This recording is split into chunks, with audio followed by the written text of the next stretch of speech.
Hi everyone, my name is Corey, also known as GRC Corey, and today I'm going to be talking about cybersecurity, specifically how to get into cybersecurity and the different pathways into cybersecurity and how I got into cybersecurity myself. So hopefully the takeaway of this video is that you guys can get into cybersecurity as well. There's a lot to unpack here, so let's get into it.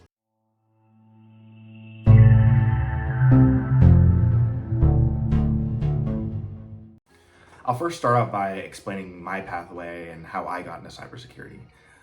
So how I got into cybersecurity, I had a bit of an unconventional path.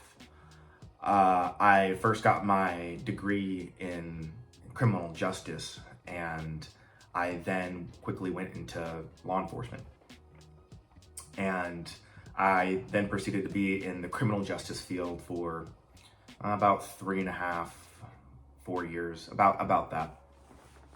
And going from law enforcement to juvenile corrections, and then investigations, child protective services investigations, and then I went into the private sector side, into fraud and abuse investigations as well.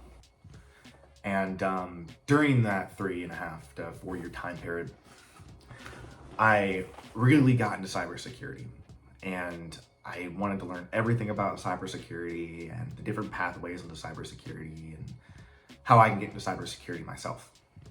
And so I started doing my research, and I was looking at all types of information to just see how to get into cybersecurity. As many of you might have seen yourself,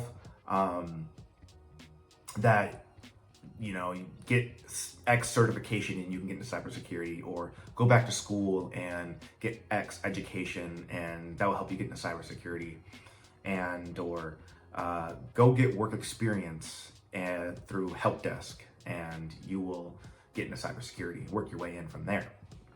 And although none of that information is bad advice per se, all of it is good advice.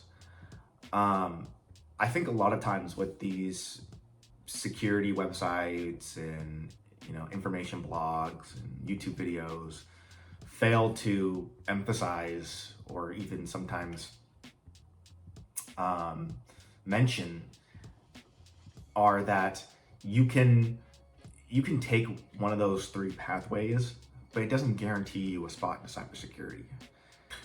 While I spent my 3.5 to 4 years in the criminal justice field, I took the advice of going and getting certifications. So I started looking at certifications, and I ended up choosing 2 certifications back at my previous college that I went to for my criminal justice degree. And I got 2 certifications in digital forensics and incident response and cybersecurity, where it taught attack and defense and networking, the OSI layer, and all that good stuff. And so once I got those certifications, I ended up applying to all these jobs, and I can't tell you how many jobs I applied to. And I would have been lucky to even get a rejection letter. I applied to a lot. I applied to a lot, but a lot of times as well, either I would get a call back and then the conversation would die out, or I would just get completely ghosted entirely, or I'd get the rejection letter, and that was that, like maybe a year later.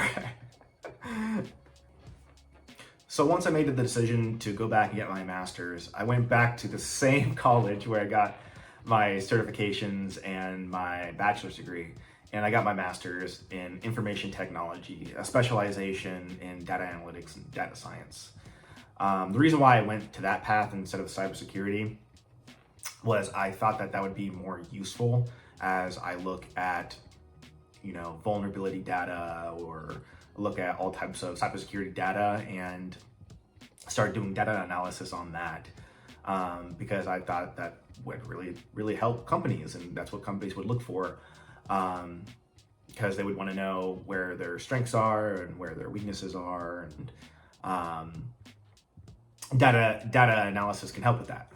And so while I was going back and getting my master's, I thought to myself, what kind of jobs have data analysis within cybersecurity that, one, I will like, two, that my experience and my education can really be utilized in that role.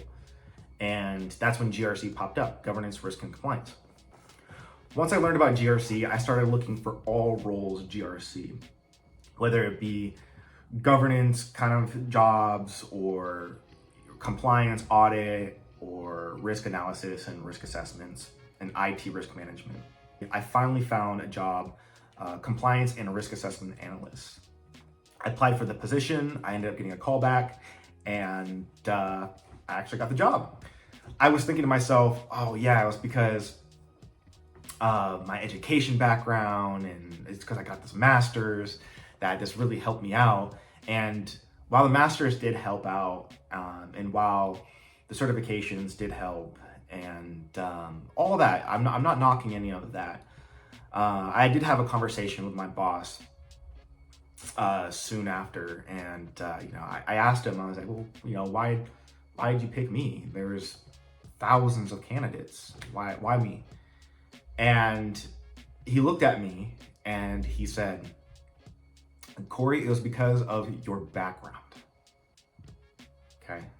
It was because of your background in criminal justice and in law enforcement that I thought you would be perfect for this role. Because you know how to talk to people. It has to do with risk and risk assessments and evaluating risk. And also in your positions in investigations dealt with evaluating risk as well. And I was just stunned. And so after my conversation with my boss, it just clicked in my mind that, wow, it was my previous experience that had nothing to do with cybersecurity at all. I'm sure the education did help and the certifications did help, but the primary reason from what my boss had told me was that it was my background and my experience. And it had nothing to do, that I thought, it had nothing to do with cybersecurity. In my opinion, I think that I was approaching the pathways of certifications, education, and work experience all incorrectly. And so for the key takeaways of that story and for this video are this. Cybersecurity is a journey, and the journey is unique to every single person. And there is no one key that will get you into cybersecurity. There is no one path. There are many paths in cybersecurity, and they're all unique to the person. However, I would add some things if I can go back in time. And some of those things are narrow your focus. I should have narrowed my focus a bit better. I was all over the place when I was learning about cybersecurity and trying to get into the industry. And I realized that cybersecurity is just too large of an industry to do it all.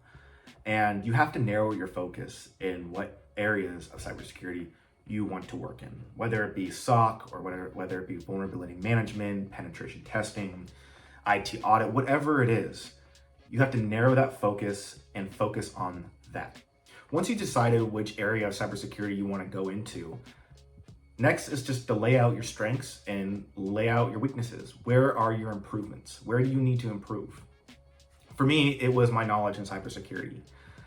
I came from an area of work where there was just no knowledge of cybersecurity, or very limited knowledge of cybersecurity. Yes, there is cybercrime and things like that, so I knew a little bit, but for the most part, I knew nothing about IT or cybersecurity. Next is to be selective with your certifications. Cybersecurity is too large of an industry to do everything and to get all types of certs. And so you need to be selective with the certifications that you choose to take and to get, and tailor those certifications to the area of cybersecurity that you want to work in. Let's say you want to work in IT audit, then maybe the best certification for you is the CISA by SOCA. Or let's say you want to go work in the SOC, the Security Operational Center. Then For that, you might want to get a Security Plus by CompTIA, or maybe get a certification from ISC Squared, whatever it may be, but you have to be selective in the certification that you choose. After I've accomplished those two things, I would have then added into my journey tailoring of my resume a bit better to cybersecurity. Like I said, I had no idea that being a cop had anything to do with cybersecurity or investigations. Child Protective Services investigations had anything to do with cybersecurity. And so I discredited that experience for a long time until I had my conversation with my boss, and he opened my eyes to that experience is good experience and can be related to cybersecurity. And so if you don't have experience in cybersecurity or IT, that's okay. As long as you have experience and you utilize that experience and tailor it into your resume. Never discount or discredit the experience that you do have, because experience is experience. And I've met people from all walks of life that in the beginning had nothing to do with cybersecurity, had no experience related to cybersecurity, and are in cybersecurity today because of their experiences and because of the work experiences that they've had. So never discount or discredit the work experience that you do have. And finally, I would suggest to myself to get out there and utilize a network and utilize your network a bit more.